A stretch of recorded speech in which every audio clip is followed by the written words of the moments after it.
Tradesmen built America. Not policymakers or desk jockeys, but hardworking, blue-collared men and women. Join me, Roger Wakefield, on conversations with some of the nation's most successful skilled laborers. This is the Trade Talks. Do you realize that you are probably over more licensed plumbers than any other person other than Lisa in the United States? Yes, I do. I mean, I look at a lot of states. Texas is a big state. Oh, it is. You're in a big state, but a lot of states too don't have licensing the way we do. I understand. So you really are. You're one of the people over probably the most licensed plumbers in the nation. But that doesn't surprise me, really. I mean, it's like I say, Texas is a big state. It's the fastest growing state in the nation. It's the most robust economy. So it's not surprising that we've got the most plumbers. You know what we tell everybody coming here from California? Oklahoma's cheaper. They won't go there anyway. It doesn't matter. Yeah, well, there's no work there. People go where the work is, and the work is in Texas. It's a ton of it in Texas. Yeah. We have, and we're actively looking for reciprocity agreements. I've been at the plumbing board now for, 2.5 years now. Mm-hmm. And we've got reciprocity agreements for journeyman plumbers with Louisiana and Arkansas. Right. And we're actively seeking reciprocity agreements with other states. It has to be substantially equivalent to ours. But I'm telling you, they've worked really well for us so far, the reciprocity agreements. Are the Louisiana and Arkansas exams close enough to ours? They're similar in ours, and the training requirements are similar to ours. So it was easy to do a reciprocity agreement with those two states. Okay.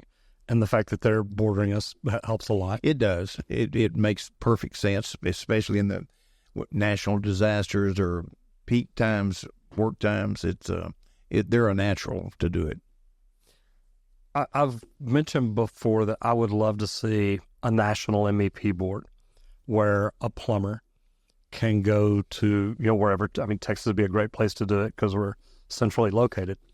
But a plumber can go take a national certification.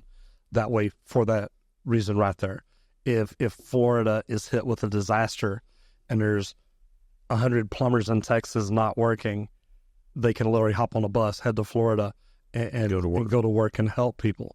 And I think that would be good for the plumbing, electrical, HVAC, anything like that, which I call the skilled trades, the ones that have a professional license. Well, what are your thoughts on that? Actually, I believe I can only speak for Texas. You bet. And what you're talking about is beyond my pay grade. It's not. It's way beyond mine. I know. It's a dream for me. It is. But I believe we have in place if in the event for Texas, if we had a national disaster and the governor declares a national disaster, we have mechanisms in place that we can bring plumbers in quickly and license them and authorize them to go to work quickly. So for Texas, I don't see that it's a problem. We have a mechanism in place in the event of natural disasters to bring plumbers into Texas and get them to work fast. Yeah, and we've used that just a few years ago. With Uri, with the freeze. I mean, it was clearly a disaster. And it was not necessarily a bad thing either.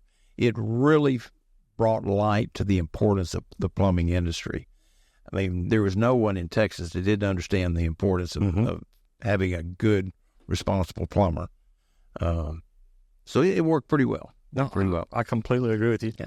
And literally, and me, I remember that I didn't want to over profit. I'm like, look, I'm not raising my prices. We're doing what we do. But there were two plumbers from Vermont that they called me and said, man, look, we see you on social media. We'd like to help. What do we do? I said, just come down. And they showed up a few days later and said, how you want to do this? I said, when we get calls in we can't handle, we'll talk to you, see if you're interested in it. Here's what we charge. Please charge this same pricing.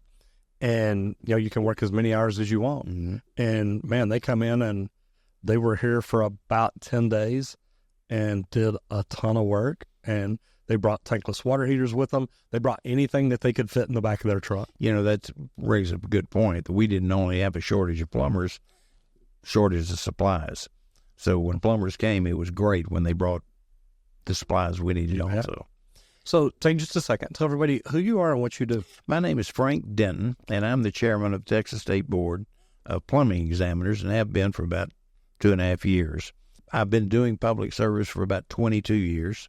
I was chairman of the Texas Department of Licensing and Regulation for 12 years, and then I was appointed to the Texas Medical Board for 6 years. And then 2.5 years ago, the governor asked that I consider taking on chairman of the Texas State Board of Plumbing Examiners. And here I am. Has it been what you expected? Yes, I would say that it has. I'm not unfamiliar with licensing issues or tradespeople because we did a lot of that at Texas Department of Licensing and Regulation, which I have a great deal of admiration for. And I think when I was appointed to the plumbing board, there was a shudder that went through the industry that a former TDLR chairman was coming to the plumbing board because we were about to be abolished, and they were recommending sending it to TDLR. So I think everyone kind of anticipated that I was there just to make the transition into TDLR, which was far from the truth. The first board meeting I had, I told them I considered this the first day of the rest of the plumbing board's history, starting today. So I was never given any instructions other than try to help out and fix what we can at the plumbing board. Now that your first board meeting, was that before or after the sunset ruling? It was after. Okay, so we had already gone through it. And I'm trying to remember exactly where we were at that point because I believe I was at that first meeting. Well, the Sunset Commission had recommended that the plumbing board be abolished, right, and that it be absorbed into the Texas Department of Licensing and Regulation. And we were going into that session that Sunset recommendation either was going to be adopted or rejected. So my first opportunity was to get to go talk to the legislature, and we were successful in telling them we could fix this. And the wiser course of action would be to maintain the plumbing board as a standalone agency. And that's not to say that TDLR is a bad agency. They are probably one of the finest licensing agencies in the United States. I have a great deal of admiration for them. When I was there for 12 years as chairman, there was a gentleman named Bill Kuntz, was the executive director. His deputy executive director is Brian Francis. Great person. Brian Francis is just a tremendous person. I learned a lot from him. He's now the executive director of TDLR. So it would not have... Used to be. He's not anymore, is he? He still is. He came back. Whoa, I need to give him a call. He certainly did. He came back in an interim basis, I think about a month or two ago, and just recently they've reappointed him as executive director. Oh, I need to give him a call. He's a great guy. He is a wonderful guy. Yes. Really smart guy. He lives that agency. He understands it. And so I say that it would not have been a disaster had the plumbing board gone to TDLR. I don't think they would have gotten the attention they deserve at TDLR. It's a huge organization. Are they still overseeing 39 different state licenses? It's about 36, 39. Yeah, it used to be 39 because I thought we're going to be 40. A million people. When I left there 8 or 10 years ago, we had, I think, 28 occupations with about 600,000 licensees. Today, they're like in the 30s and bumping 1 million licensees. So you get lost a little bit in that. They do as good a job as anyone could do with it, but it's just because of the sheer size, it's difficult. And also TDLR. This video is sponsored by Leak Pro. Go check out leak-pro.com. Has a reputation of being a fixer. And as a result of that, the legislature has seen fit to dump every trouble agency over You there. bet. And I'm concerned with TDLR, and then not that it's any of my business, is that it's not an occupational licensing agency anymore as it was when I was there. They oversee motorcycle safety, gas pumps, things that are beyond occupational licensing. So I think it's to their detriment that the legislature has put things on them outside their core competency. Mm-hmm. They've done a great job. But with all that being said, I think we're better off as a standalone agency with plumbing. We have a unique skills. We had some unique problems, and I think we've done pretty good in addressing those problems. Number one, thanks to Governor Abbott for stepping up and saying, look, we're going to keep the license. Mm-hmm. That almost didn't happen. I was lucky enough to get to go down and speak at the rally and MC it and be part of that. And, let me ask you, did the plumbers really help keep the license, or did Governor Abbott know, hey, look, we've got to have this? Oh, I think the plumbers, they not only helped keep the license, they helped us in the next legislative session also, because 6,000 or 8,000 people came to this rally. Yeah, we were told right around 7,000 when we were there. It was a huge group. It got the attention of the legislature. And I'll tell you, it got my attention. Before I agreed to accept the job, I went back and looked at every testimony during the Sunset Commission. I listened to the rally, to the speeches at the rally, and all the background information. And I found that there is a passion among plumbers. They are proud of their occupation and their career. Mm-hmm. And that's the kind of group I'd like to be a part of. So it was a big influence in me in agreeing to be chairman of the plumbing board. I think my favorite thing about speaking there that day, I remember when it was done, we stood around and shook hands and took pictures and hugged each other and just everything in the world. And the groundskeepers came up after we were done. And this guy walks up and he's holding a trash bag. He says, this is all the trash that was left. One bag, 7,000 people there. He says, y'all, normally when this happens, we have to bring in a truck. He said, this is all there was. He said, your guys cleaned up after themselves like we've never seen. Well, it was an orderly organization. It was huge. It really was. It was there for a single purpose, and everyone was orderly. Everyone sent the message. But I definitely think, and I still think, that it has an influence on the legislature today. They know that the plumbers are united and they're proud of their licenses, and they want to maintain it. And I'll have to say, we had some challenges the first year or two, and still do have some challenges. But, the plumbers have been pretty good. They have been, for the most part, pretty patient with us. We've had to make some big changes in the way we were operating the agency. And I could not be more proud of Lisa Hill, our executive director. Absolutely. And all of her staff. They are broken field runners. They have, one of the most difficult things you have to do when you have to make some tough decisions is getting buy-in from the staff. And the first thing I did when I was appointed chairman of it is I met all the department heads, spent some time visiting with them and talking with them. There were no obstructionists in that organization. They all knew something needed to be done, and they were willing to do whatever it took. And they have really stepped up to the plate. I think people don't realize that state employees are very conscientious people, and there's nothing mutually exclusive between efficiency and a state employee. And I want to tell you, they have really, really worked hard. Lisa and I talk almost 7 days a week, Saturdays, Sundays, morning, night. So they're a dedicated group of people, and they're all of the credit of the successes we've had go to the employees at the agency. Would things have improved like they have without the Sunset Committee doing what they did? Say that again. We've made a lot of improvements in the last 2.5 years. Mm-hmm. Had we not gone before the Sunset Committee, do you think a lot of these changes and improvements would have been made? Because a lot of them are things that we all saw coming. We're going to have to go to computer testing one day, but the rest of the world is. The legislature is kind of a funny deal. When you get in trouble and you get behind, the only thing they have to do is to punish you, is to take your money away from you. Well, it exacerbates the problem. You bet. And that has been going on for years and years and years at the plumbing board. They had some issues come up and some problems, but rather than provide the resources needed to fix those problems, they penalize you by cutting back on your funding.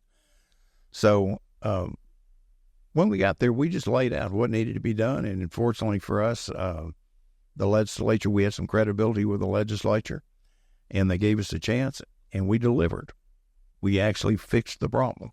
We didn't do it alone. I've said before, Texas State Technical College, Jimmy Bibb, all that team down there, yeah. Mike Reeser, who is the chancellor of Texas State Technical College, was testifying before a Senate Finance Committee. And out of the blue, one of the senators asked him, "What are you doing to alleviate the shortage of plumbers in Texas?" Well, Mike is a very gracious, very articulate, really smart guy. He got caught a little flat-footed because he wasn't expecting the question. But he said, "Don't really." He said, "We've got a plumbing program, but I really can't answer it." And he kind of sidestepped a little bit. We had a problem, and I was watching the testimony, so I said, "That's a guy I need to talk to." Mm-hmm. So I set up a meeting and went and talked with Mike Reeser, and we met for about an hour. And after that hour, it was clear as a bell that our objectives were totally aligned. They're in the business of providing a workforce for Texas, and we're in the business of trying to get people licensed and do away with the shortage of plumbers in Texas. So we were perfectly aligned. We hit it off real well, and long story short, Mike agreed to commit his TSTC resources and build us another testing center in Waco, which doubled our capacity to do the practical exams, which is one of the bottlenecks that we had. We've been testing there in Austin at our facility since the 1980s. And the facility had, with all the robust economy and the growth in Texas, that had never grown. It had never expanded. So that took care of an immediate need. Lisa and the staff, then we outsourced the written exam. We've got the TSTC testing center, which doubled our capacity to do that. We've done some efficiency measures where people can now schedule their own exams, both the written and the practical. They don't have to call us to do it. So we've made a lot of advances, but it hadn't been without help. We've had a lot of help. You know, and I got to go to the opening there at TSTC, and it was phenomenal. I love what they've done down there. It was very well laid out. I got to hear Mr. Reeser speak that day. I got to talk to Jimmy Bibb and a bunch of different things. And that's huge. I think that really has helped Texas a lot. And it's snowballed, Roger.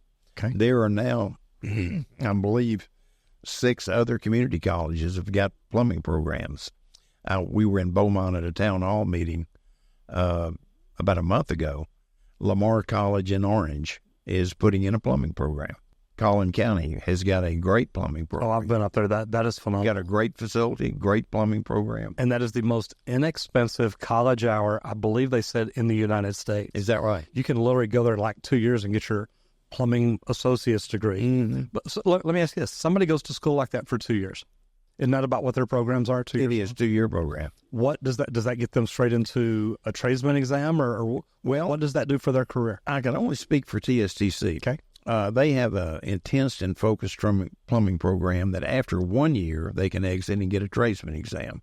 Or if they want to complete and do the associate's degree, the 1-year program plus an additional year, along with a workforce component where they're actually working for a plumbing company, they can actually transfer into a journeyman plumber with an associate's degree. In 2 years. In 2 years. I love that. I do too. And I'm one of these people, look, I've been out to California. I've talked to John Acoyan, Rooter Hero, one of the biggest plumbing companies in the state of California. He can take a person in and train them in, I think he said 9 weeks, to put them in a truck and be revenue generating. And I was at lunch with Brian Francis one day, right after I'd got back, and I'd gone down to Austin to speak at one of the Sunset Committee hearings or something. And we went to lunch, and he said, it just, part of the deterrent of people getting into the trades in Texas is that it takes so long to get your license. It's a barrier to entry. It really is. It is. And I looked at Brian and I said, Brian, look, you and I are sitting here, and I'll do the same thing with you. If I had you for 2 months, I've got a bathroom over here where you could learn to pull and reset the toilet, rebuild the toilet, pull and reset the lavatory cabinet, cut open the wall, change out the shower valve. We can go back here. We've got 2 kitchens back here. I've got 3 more bathrooms on the other end of the house. There's water lines looping up under it. I could teach you slab leak and leak detection. There's valves outside. There's valves inside. We could shut off the water and have you change out the angle stops on every fixture in here. I could have you remove a tub and either reinstall a tub or install a shower. And we could do all this in a 2-month period where you're here 40 hours a day or 40 hours a week, not quite that many hours in a day, but you can be here 40 hours a week and learn nothing but plumbing all day, every day. And I'm looking at Brian Francis at the time. I said, Brian, if I did that with you here in this building, and we're at a restaurant in Austin, I said, if I did this with you here in this building, or this is really a big house or something, don't you think after that 8 weeks, you could probably hop in a van, drive out to somebody's house and fix the toilet? You could probably go fix the kitchen sink. You could probably go change out a lavatory faucet. And he said, yeah. I said, so why can't we do stuff like that in Texas? And he says, it's the old plumbers, electricians, and HVAC techs are going to say, no way. Nobody can learn enough to go out on their own in 2 months. I disagree, because I think like TSTC, you give them intense training, they're going to pick it up a lot quicker. I don't know how it began, so I can't give you the history of it. But as you well know, the statute in Texas, licensure is depending on number of years of service. And I'm agree with you. That's not a good way, because people learn at different rates. Yes, sir. There are some people that have been in the plumbing industry for 20 years. They'll never make a journeyman plumber. And there's some that have been there for 2 years. They can run circles around some master plumbers. People learn at different rates. They're trained at different rates. And if you're enjoying the Trade Talks, hit that subscribe or follow button, which helps us produce this awesome blue-collar content absolutely free. And now, back to the episode. One of the first questions, I came from the medical board or the plumbing board, and one of the first questions I had, someone is going to have to explain to me why it takes longer to become a master plumber than it does a doctor in Texas. Dr. Buckingham on the Sunset Advisory Board, literally when we were there to speak, she called me up after the deal and she says, I've got a question. Why can't somebody just work with a plumber for a couple of years and go take the test? I'm like, one plumber may not teach them the right way. And she says, that makes sense. Well, there's obviously value to experience. And I'm a better person today, smarter person today than I was 20 years ago. Absolutely. You are too. And the same holds true in the plumbing trades. But that's not to say that someone can't become a good, viable plumber. If it's instructed properly and it's focused and intense training, years of service have nothing to do with it. The best example, 4,000 hours to become a tradesman plumber. We have to be an apprentice for 4,000 hours. Well, it doesn't even say what you have to be doing for those 4,000 hours. You could be doing nothing but driving a truck, working in the office, setting tubs, just a single thing. But yet, at the end of that 4,000 hours, you're eligible to take the tradesman exam. Whereas these kids that are going to trade schools, TSTC, Collin County, Lamar, they get focused and intense training 8 hours a day, 5 days a week. They do nothing but learn plumbing.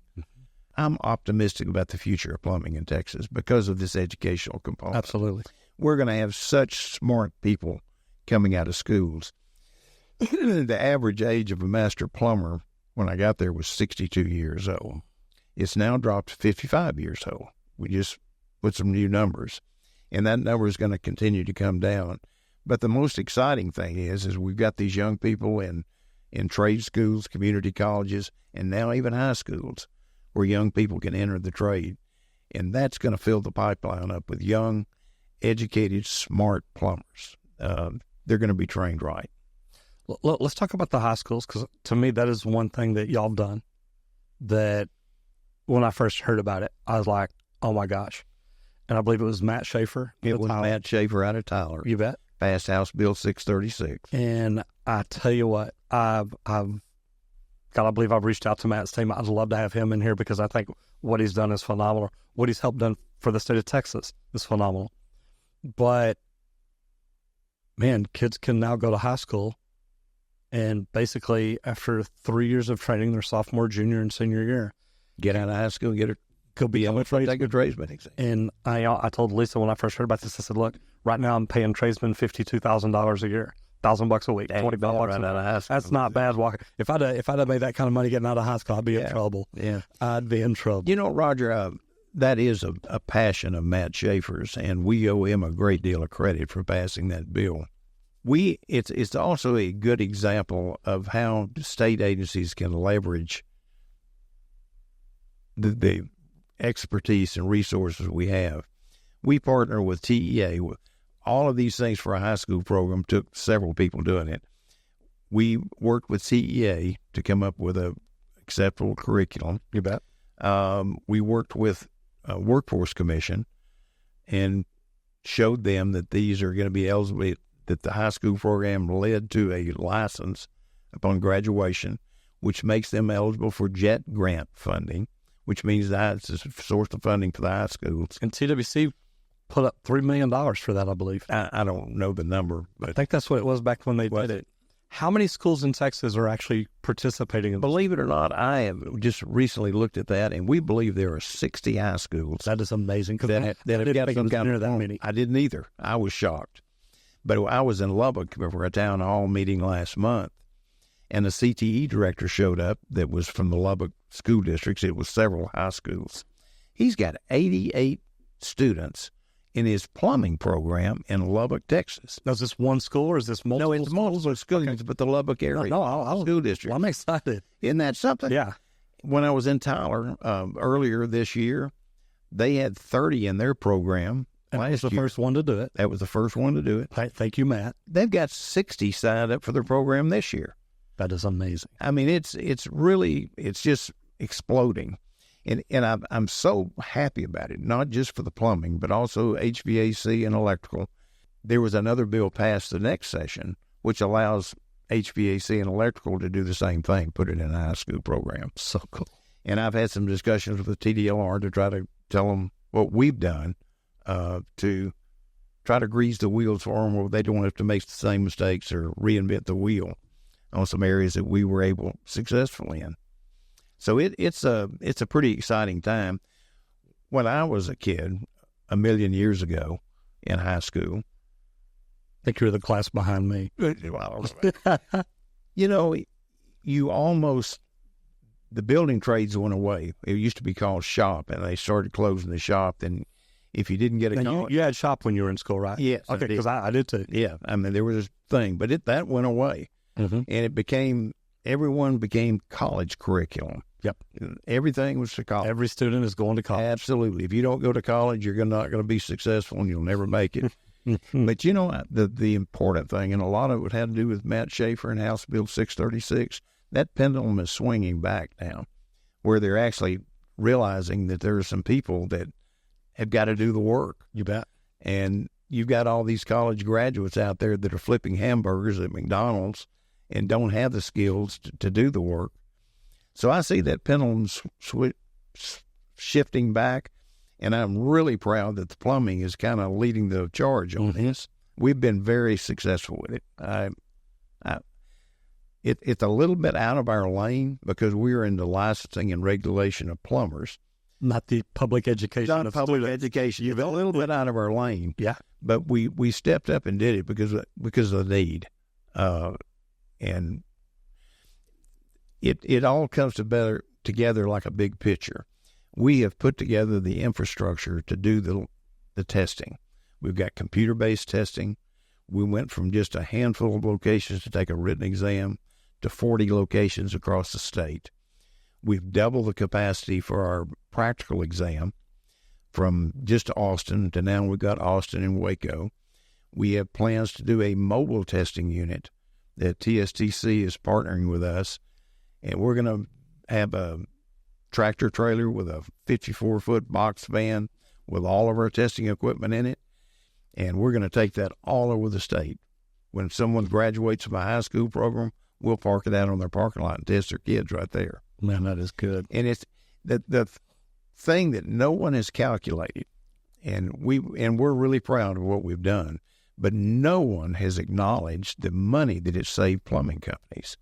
If you think you've got people from Amarillo, from El Paso, from Tyler, Marshall, Harlingen, Corpus Christi, all having to send their plumbers to Austin to take an exam. You got an overnight stay, you got food, you got transportation. Think of the money that it costs plumbers. Now that's all gone away. They can now take their test right in their hometown. Eventually, we're going to be taking that mobile unit out to their own. They won't have to go anywhere. So the money that we have saved, not just the state, but the plumbing industry, has not been acknowledged. But I think it dwarfs in size of what we've saved the state. It saved the industry millions of dollars. I'm old school. Look, I got excited every time I had to go to Austin to walk into the Texas State Board and, pull out your ID and prove to them who you were and get your number. And man, I still remember the piece of paper telling you what parking space was yours. Yeah. To me, that's a rite of passage. And that's one of the only things I'm disappointed in y'all about.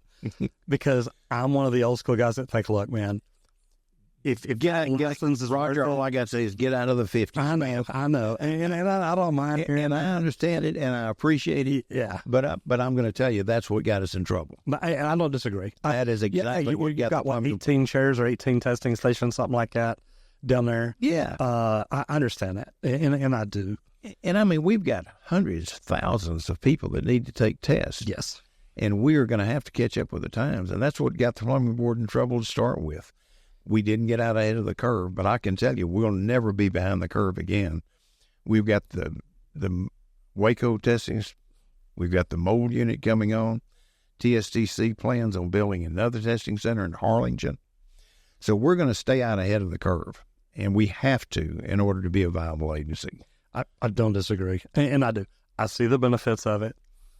I've walked up. You're not the first person to tell me. I'm sure either way. I'm sure I'm not. There's a lot of us that have talked about it. It's just, to me, that is one of the things that was the neat thing about getting to that point. It's like, man, I get to go to Austin. You know what? We hardly have a board meeting that our 3 plumbers on our board. We have a 9-member board, 3 of which of them are plumbers. They're always talking about the day they went into Austin and took their exam. I was talking to Ron Ainsworth, was at our town hall last night in Fort Worth. He was telling me about how nervous he was and what a big deal it was to come to Austin and take his exam. So I don't know that I thought that. You're not by yourself. No, I know I'm not. There's a lot of us that talk about that. So what do you think? You've been in Austin, not Austin. You've been at the Texas State Board for 2.5 years now. What is the biggest thing y'all accomplished?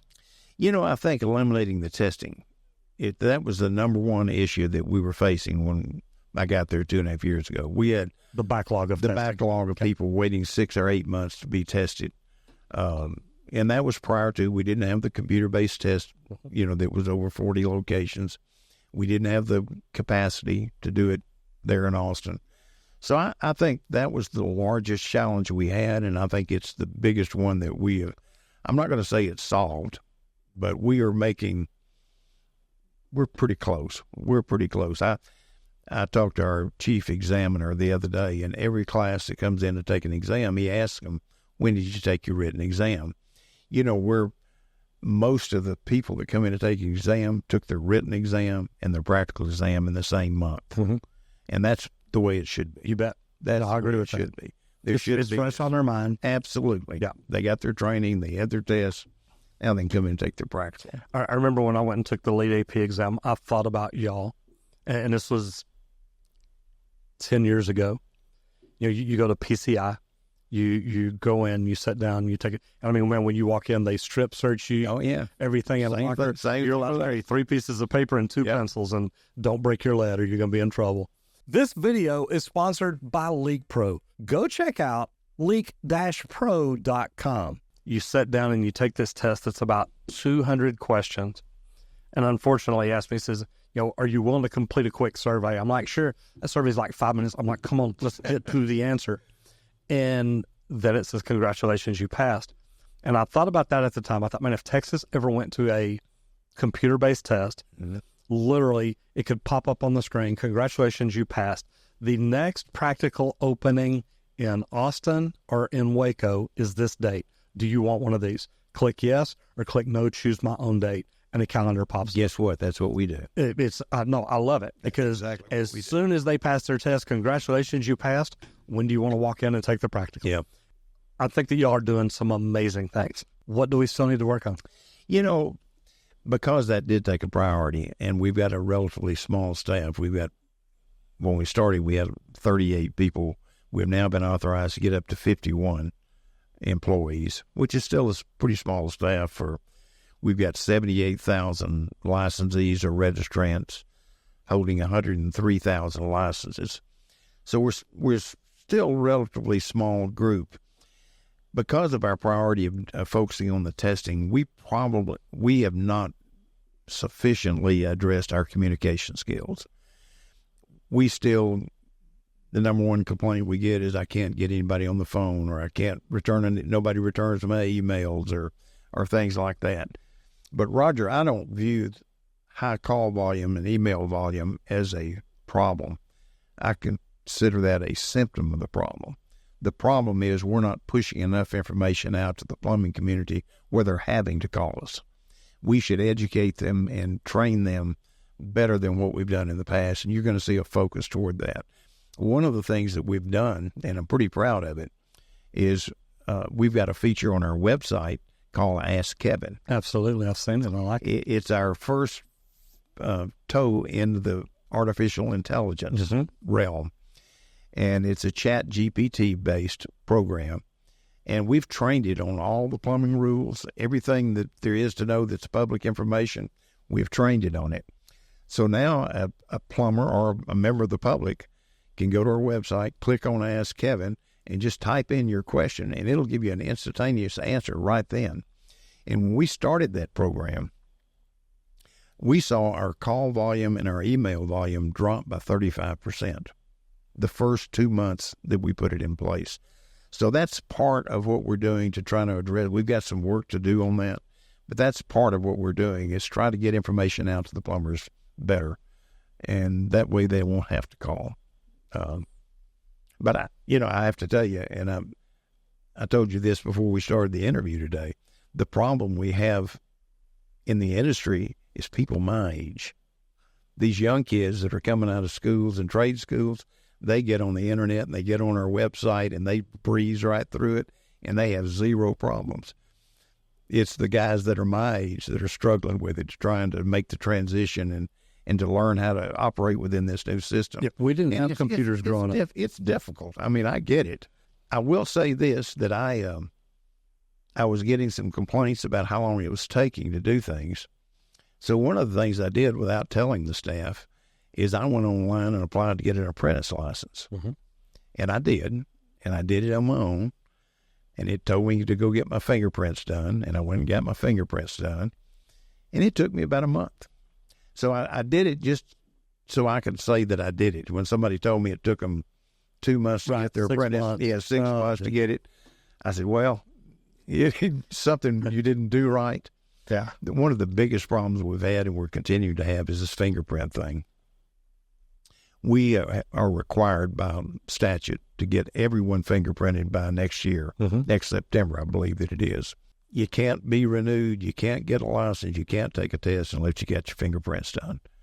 We've had a lot of people, I don't know, they must have been living in a cave because we put out over 600,000 emails and posts about requirement of fingerprints. And I still have people say, well, what is this fingerprint thing? So I don't know what else we can do. We have put it out, but we're making progress. We're about 65% complete on our fingerprinting. So we're going to get there. We're doing fine. But the thing I would tell people, don't wait until your license renews and go get your fingerprints because it does take some time. You bet. And if you'll go ahead and get your fingerprints down, get it out of the way, it's a one-time deal, then you don't ever have to do it again. The other thing that I want to point out, and just because a person has a criminal background does not mean they can't get a license. If you do have a criminal background, been arrested or convicted of a felony, we look at that individually, and we see how that, number one, was when did the crime take place? You know, you're 30 years old and it happened when you were 18 years old. What was the nature of the crime? What's been your record since that time? So even if you've had a conviction in the past, it does not mean you're knocked out. But we will take a look at that and see how it relates to you going into a person's home. And but it does require that we look at them individually. You bet. No, and I've had people reach out to me and say, look, I'm working as an apprentice, but I can't get my apprentice registration because I've got a criminal background. It's like, okay. And I'm like, well, what do you mean, okay? It's like, so fill out the supplemental criminal history form. Yeah, give us the information. What was the crime? What fill that out. Place? Crimes of moral turpitude. Did you hurt anybody? Did you intentionally hurt anybody? Roger, it's as simple as this. I wouldn't want to give a license to anyone that I wouldn't feel comfortable sending into my daughter's home with my grandchild. And I say my mother and my grandmother. Yeah, absolutely. You bet. I mean, it's just as simple as that. Now, whether you had a DWI, 10 years ago, or maybe a felony DWI, that doesn't directly relate to a plumber. Right. And you've got a good record since then. So I would say just don't let it be a deterrent. Go ahead and give it a shot. Now, I'm going to tell you, if you've been convicted of a sexual offense, oh yeah, and you're I don't want you in on my house. I got news for you. You're going to be a cold day in hell before you get a license. I love it. I mean, you may get it, but it's going to be after a court battle. Yeah. So, we want people to be licensed. We want them to get a new start, even if they've had a shady background. We want them to be successful. Mm-hmm. So we're not trying to knock them out of it, but we are going to take a close look at them. What does the plumbing board look like in 2.5 more years? I see us expanding. We've got a legislative session coming up here in about 6 months, and we're going to be looking for some additional resources to staff these new testing centers that we've got. We're going to look for ways and funds and resources to increase our communication skills with our plumbers. We're going to address the issues that are facing us today. Like I said earlier, we'll never be behind the curve again. That's one thing for sure. In 2.5 years, you're going to see a lot of plumbers. These high school programs. No, I think this is amazing. I mean, we have got to ramp up our infrastructure to accommodate the testing and the handling of all these new plumbers, because it's going to, in 3 to 5 years, it's going to explode. We're going to have so many young plumbers that it's going to be overwhelming if we don't get out ahead of it. I was on Dr. Phil 2 or 3 weeks ago, and his research, he said, look, and I've talked about this a lot, there's over 1 million unfilled trade shops right now in the United States. He says in 3 years is 3 million. How do the people listening to this help avoid that? How do we eliminate the problem of unfilled trade shops? How does each and every person listening to this help bring people into the trades and help make it where we don't have 3 million unfilled trade shops? We're doing a lot of it right now. A lot of it is perception. Again, this perception that if you don't get a college degree, you'll never amount to anything. Completely wrong. It couldn't be further from the truth. We've got plumbers driving around in Mercedes-Benz and college graduates flipping hamburgers that can't afford their rent. Mm-hmm. So number one, it's an opportunity. We've got to change the public perception of being a plumber. And I think this education thing is probably the turning point for us. It's when you think about all these young folks that are coming into the trades, and we're going to expand upon it. Like I say, the bill now allows electricians and HVAC people to get into high school programs. So I think it's education and consumer awareness. And I will say this, and I'm going to touch on a subject that I get more complaints about this than anything, is the unlicensed plumbing activity in Texas. And at our town hall meetings, they're always hammering us, why aren't you doing more? Why aren't you doing more? And my answer to them is this. The Texas State Board of Plumbing Examiners didn't create unlicensed plumbing. That was created by the industry. Mm-hmm. We being the industry, created a niche out there that allowed these unlicensed people to operate.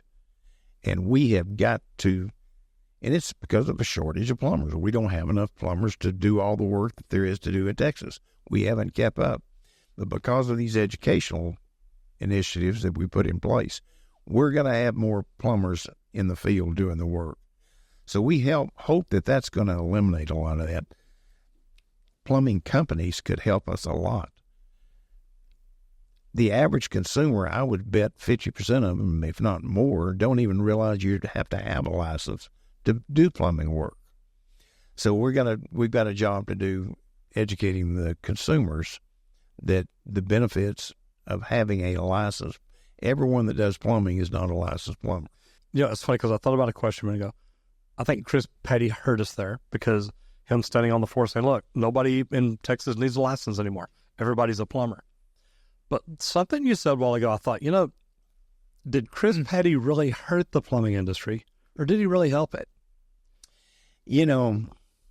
I think he's insignificant. He's the one legislator that he was no friend of ours. Right.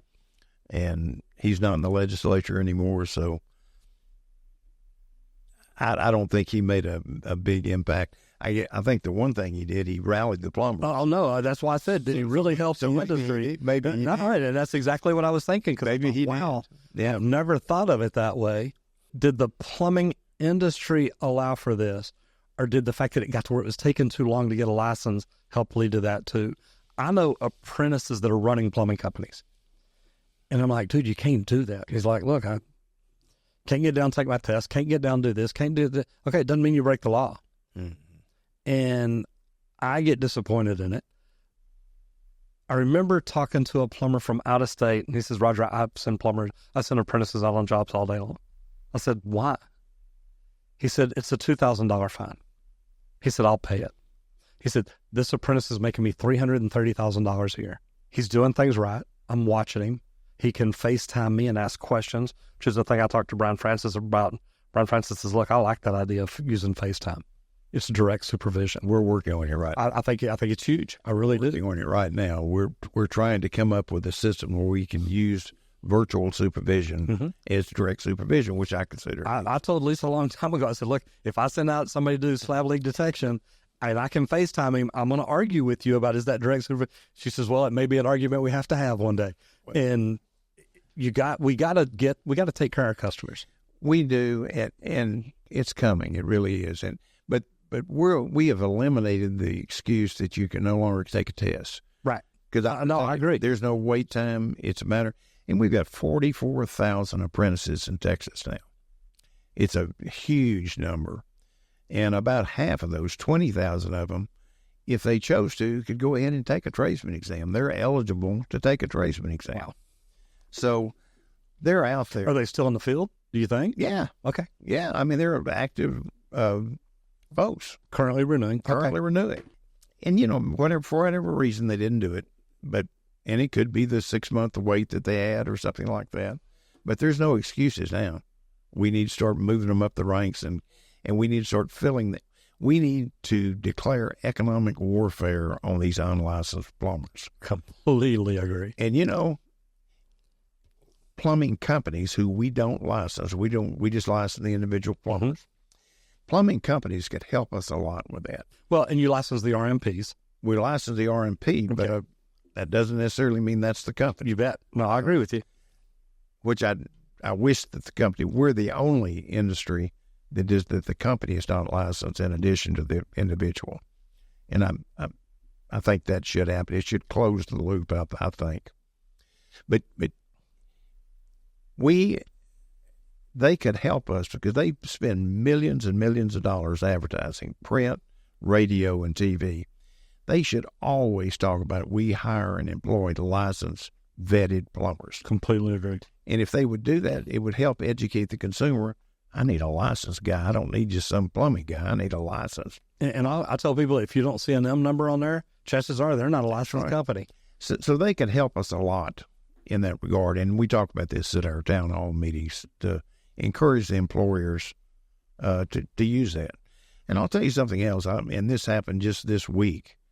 A close friend of mine, who's a builder, had a customer that he built a home for him, I think 15 years ago. And that customer here in the DFW area called him and says, my water heater went out. And I called a company, a plumbing company, and they, for a 60-gallon water heater, they quoted me $5,700. It's located in the garage on a platform. They can back up and just replace it. And he said, is $5,700 reasonable? And my friend says, tell those people to take a hike. Right. Which they did.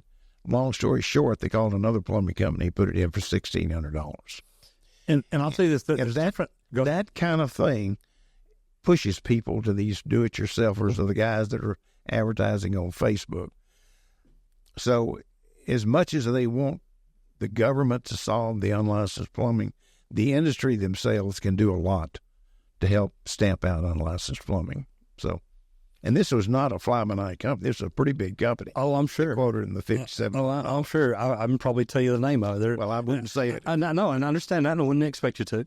But a lot of these bigger companies are part of the best practice groups. They're part of these companies that teach them, number one, when you walk in the best practice group, first thing they say is you need to raise your prices. They teach you, look, if you're going to hire a plumber at this amount, which would be the best plumber you could hire in your area, multiply that times this many times, that should be what your hourly rate is. And I've sat through those. And I've said that, remember the first time I sat at that meeting, I thought I could never raise my price to that number. And eventually I did. And we grew. But those companies, and I'm not saying anything bad about the 57 or the 1600. To me, the 1600, I can't do that and make profit. And even if it's just me out running the truck all by myself.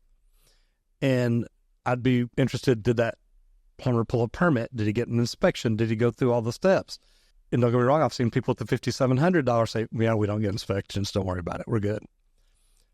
But my thought is, do they have wrapped vehicles? Do they have electronic invoices? Do they have online invoicing and estimating and signatures? And there's a lot of things that cost money that help lead the difference. Is a price from $1,600 to $5,700 to $4,000, $4,100 way too much of a difference? Yeah, I think it is. I think somewhere in between there is more accurate. Yeah, and so was $2,500. You bet. So what? I mean, right. But my point is this: and I know a little bit about business. Mm-hmm. I had in addition to working for a large corporation, I also owned a small business. In any kind of business, whether it's the business I was in or the plumbing business, it's about relationships. Mm-hmm. And if you're going to be in business for long term, you've got to have a relationship with your customer, and they've got to trust you. You bet. And feel confident about you. And I think there are a lot of great plumbing companies out there that build those relationships. Absolutely. But I think the ones that are taking advantage of people do more harm to the plumbing industry than anything the government does or anyone else is doing. The bad thing is you look at them and you talk to them, they don't think they're taking advantage of anybody. They're like, look, we've got to make a profit. You know, our plumbers have to make good money. And I want them. They get vacation. You bet. Yeah, I love you bet. We need to. We all need to. But do you make 40% profit or do you make 10% profit? Well, you make it all off one customer. You bet. You make it over a book of business over a 12-month period of time. Yeah. And I'm not trying to tell people. Oh, no, I understand that. I mean, how they run their business. Some people buy Mercedes and Lamborghinis. Absolutely. And some of us drive Chevrolets. Yeah. And I love my Chevrolet. Yeah. So, it's a different world for all of us. I was just saying that the industry itself has got to police itself. Mm-hmm. So let me ask you a question about that, because I literally had a comment just the other day. Said, Roger, I'd be interested in knowing how many plumbing companies in Texas are robbing people, cheating people, stealing from people, doing them wrong. And I know they're out there. I've done the scam videos. One of the worst stories I've got is a guy literally comes up to a house to look at a gas leak. The lady calls, says, look, I've got a gas leak in my attic. He comes up, says, I'm going to look around outside real quick. I'll be right back. Goes over, shuts off her gas, says, you got a leak in your supply line outside. It's $10,000. Sign this piece of paper. We'll get it fixed and get your gas back on today. Number one, that's not happening. And she gets real upset. He said, no, you got to sign this paper. I can't leave. She finally says, look, just leave. I'm not signing it. Shuts the door. When she called the office, she said, look, after I finished cussing, I started praying and I turned on the computer. And I love the way she put that. And she says, I turned on the computer and y'all came up and we go out there and sure enough, she's got 2 leaks in her attic. That's why the HVAC guy couldn't work. He said, look, I smell gas. I just can't do it. So we fixed those, test everything else, including her yard service, no leaks. And I got a message just yesterday. I said, Roger, I'd be curious to find out how many plumbing companies in Texas or how many complaints, or I don't remember the way it was exactly worded, but I replied back. I said, look, most plumbing companies in Texas try to do things right. I agree with you. And I think it's a very high number. I do too. You said 73,000 licensed professionals carrying 103 licenses in Texas right now. Mm-hmm. Okay? So at least 30,000 of us have, or not at least 30,000, a lot of us have multiple licenses. Mm-hmm. I have 4 or 5. I've got every endorsement. You bet. So I understand how that works. But still, out of 73,000 licensees in Texas, how many complaints do y'all get a year? 650. Man, that's like a 0.01 or something. One of the slides that we have at our town hall meeting is 98.7% of plumbers have 0 complaints against them. So it's the minority out there that are the problem makers. It's like every industry. 10% of the people cause 90% of the problems. I agree with you. I think the vast majority of plumbing companies are reputable businesses. They want to build customer relations. They're in it long term. So I think they're in a minority, but they still do a huge amount of damage to the industry as a whole. Well, yeah, 1% can mess up the whole thing. Absolutely. I said 650. We get around 600 or 700 consumer complaints per year that we're legally required to investigate. We got 9 investigators to do that. And I'll say that 45% of all of our disciplinary action is taken against unlicensed plumbers. So we're putting a lot of resources toward it, but I don't think the industry should look to us to solve that problem. So out of 700 complaints, really only 350 of those are against licensed plumbers. Yeah, against licensed plumbers. So you're talking 0.5%. Absolutely. And that's people doing things the right way or trying to. I was pretty proud of the industry during the Winter Storm Uri. We got some, but we didn't get a lot of consumer complaints about price gouging. There were people out there really trying to help people. Mm-hmm. They were triaging it and coming back later and fixing it. And we got a few complaints, but it was very small. I was pleasantly surprised. And I will tell you this, it was great. I had a complaint against me. Did you? I sure did. I mean, I got an email from Steve, and I'm like, wait. I'm like, what the what? And I'm emailing Steve and emailing Lisa, and I think I ended up calling Lisa. She said, just tell me what happened. I said, nothing. I went and did this job for the guy. It flooded, and we stopped it, and we fixed it. She says, how much you charge? I said, she said, you should have charged more. I said, I know. But I wasn't charging any more during that time. And she says, you're good. Don't worry about it. You know, it's funny you should say that, because some of the complaints we got were just like you said. Yeah. Some lady had a busted ceiling. I mean, it was just, she was complaining about somebody charged her $200 to fix it. Yeah, to fix it, and they didn't fix the ceiling. Yeah. No, I heard those. Those are part of the complaints that came in. Yes, sir. And, it's okay. They don't know. I mean, it's just, everything is relative. But I was pretty proud of the plumbers. We didn't see what I was afraid we might have seen during that time. It was a tough time. So, and I'm kind of like you. I was at the rally. I've talked to a lot of plumbers. I talk to plumbers every day. Man, I think we got some great plumbers here. What can the plumbers do to help make things better in Texas? Not just for the citizens of Texas, because to me that was my focal point at the rally. Guys, we're not here just for our license. Mm-hmm. We're here to protect the citizens of Texas, and is moving to TDLR going to help us do that? I've got friends that are electricians, friends that are HVAC technician. I'm a certified HVAC technician too. And I'm like, look, it was easy to get my license. I don't want to make it that easy for plumbers. I truthfully do think plumbers protect the health of the nation each and every day. No, there's no question about it. What can plumbers do? The plumbers in Texas, the plumbers that are listening right now, what can they do to help make y'all's job easier? I think address some of the issues that we've talked about here today. Number one, bring in an apprentice. Train someone in your trade. Be a responsible business owner.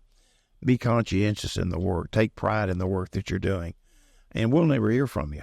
I mean, that's the main thing. Just do your job. And you cannot legislate ethics. And, the bad actors are going to be out there. Just continue to be one of the good guys that's responsible, takes pride in his work, trains young people to bring them in and pass it on to them. And the world will be a better place. Okay. And I like your idea of plumbing company owners when you're creating an ad, when you're doing a video, radio, whatever. Hey, we only hire licensed plumbers. Yeah. That is huge. There are a lot of people complaining about the fingerprint thing. But, you know, that is something we should be bragging about. Absolutely. As licensed plumbers, we've been vetted. We've had criminal background checks.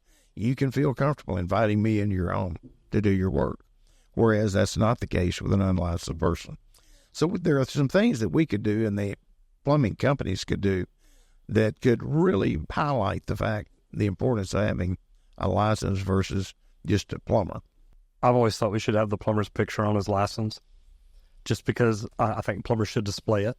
Plumbers should have it. My plumbers, we did a background check, drugs and background check, or drug test and background check, and we used to have them wear the Texas Green plumbing badge, and it had their picture on it. And I always thought, man, the license should have their picture on it that way, because they had to wear that to let everybody know, look, I do have my license, and which I always thought was a great idea. And, you know, I think that y'all have really done a lot to help make it safer, because at the end of the day, this is for the citizens of Texas. It is. The license wasn't created. The license wasn't created just for us. The license was created to say, look, the plumbers that go into people's houses should be able to help protect the health of the nation. And I think that's what we're doing. You don't have a plumber tell me, coming from the medical board when I came over here, might have been at the rally. Plumbers protect more lives than doctors every day. Said we've saved more lives in the history of the world than doctors ever. And most doctors will tell you that. And it is true. You bet. It is true. You bet. Something I never thought about when I got here. And you know, we're plumbers. We like to hear all those good things. But Well, you know, it is true. It is. I love that. You know, we take it for granted. When you flip a switch, the lights come on. You flush a commode, your waste is disposed of. Turn on the water, you get good, clean, potable water. We take those things we take them for granted, but it's not easy. It's comes with a lot of work, a lot of good professional people doing their job. And so at the rate we're going, does the Texas State Board of Plumbing Examiners stay a standalone agency? I think so. I do too. I think we're in good standing. We're on sound footing. There is nothing that we got criticized for or asked to do that we haven't done it.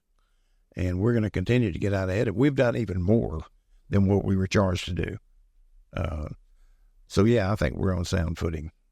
I love the idea of growing on social media, communicating with the plumbers, doing different things like that. We've got to push the information out to them, and that will help address the communication problem that we've got.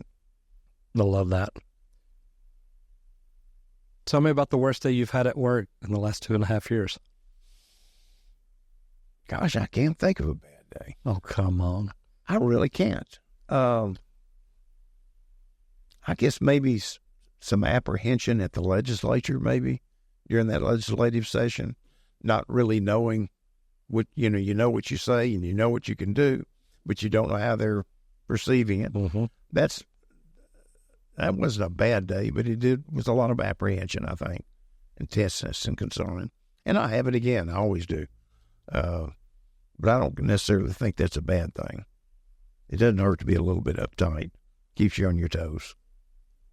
Now tell me about your best day as the chairman of the Texas State Board of Plumbing Examiners. I think getting the testing issue done, taken care of, getting all the exams on computer-based testing, getting that behind us now allows us to focus on some efficiencies that we have neglected in the last couple of years. So I'm reluctant to say we're there, but we're pretty darn close. I mean, you can schedule your own tests. You know, you don't have to wait on us. That's a monumental thing for me. That's gives me a great deal of satisfaction. And I can't be responsible for it. The staff did it. Right. And Lisa and the folks there. Now, Lisa's phenomenal. I mean, they're the ones that did it. She's got a big job. We provided a little cover at the board, but they did the work. So you've been in government service for 22 years. 22 years. Yeah. Knowing what you know now, with your time with TDLR, with the Texas State Board and all that, if you could go back to the day Frank walked out the door the first day to go into government service, knowing what you know now, you could catch Frank as he walks out the door and say, hey, Let me give you some advice. What would that advice be? Boy, that's a tough question, Roger.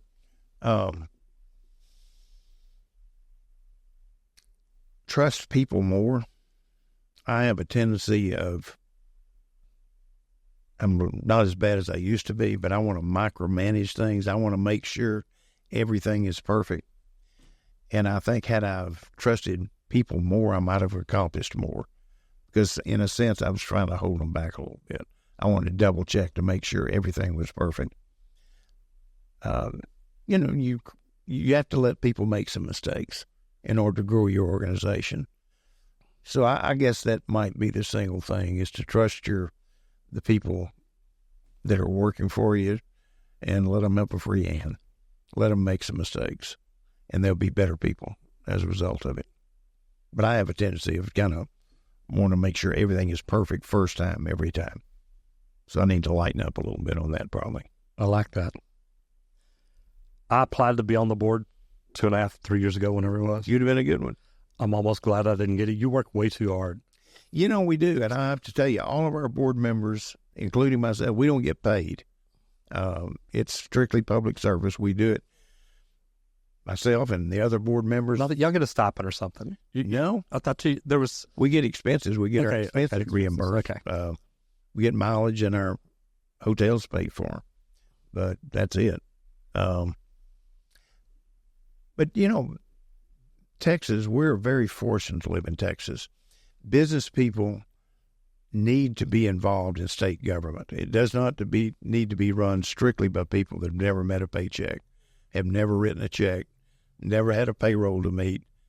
And we're fortunate in Texas that all the state agencies are overseen by private sector folks. Mm-hmm. And we've got a terrific board at our plumbing board. 3 plumbers, 2 public members, an engineer, a member representing the building home builders, 1 representing the commercial builders, and a building plumbing inspector. So we've got a very diverse, dedicated board, and we don't always agree on every issue, but we're always agreeable, and our motives are all the same, is to make it better in Texas. So we got a great board, good cohesive group. Yeah, it's really neat. Right before the rally, we had a breakfast there in one of the Capitol rooms. And, Mary Conger helped put all that together. And, she said, look, you're going to be the MC, and here's the speaking order and all this. And so right before we went, I asked the guys, look, I said, I want y'all to know, because we had a lot of agencies there speaking and doing different things. I said, look, this is not to sell your business. It's not to sell your agency. It's not to bring people in.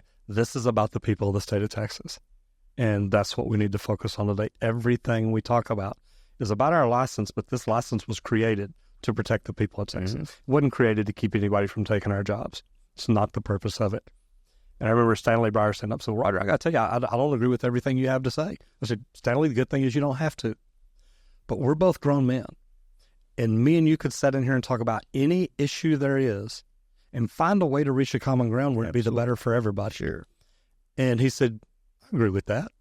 And that's what we were. We were probably, 15 people speaking that day that were doing different things. And at the end of the day, we were there for one purpose. And I think it was a big deal there. Oh, it paid off. It paid off. Good. And again, like I told you earlier, it's one of the things that motivated me to go ahead and take the job. You saw the passion and the dedication of the people in that industry. And that's a group that you want to be a part of, and you want to try to help if you can. So Mary Conger put it together. She's phenomenal. Love what she does. There's a lot of really fine people in the industry that I've met, and they are dedicated to the trade, and they're what makes it a great industry to be a part of. That's a good one. Thank you for your service. Thank you for everything you've done for us. Thank you for what you do. I appreciate the opportunity. Man, you've made this a whole lot better. You and Lisa both. I'm not counting her out. That's fixed. No, I'm not. I love her to death. She's phenomenal. There's no such thing as a person that's not important at the plumbing board. And I try to tell each one of them, when someone calls in or you're communicating with somebody, they represent the board. And to that person that's calling in, they are the state of Texas. They are the board. So act accordingly. And every one of them are just great folks. good people. Well, I love it. Thank you for everything y'all do. And hopefully I'll see y'all at Town Hall tonight. Okay, sounds great. Thank you, Roger. Thank you, sir.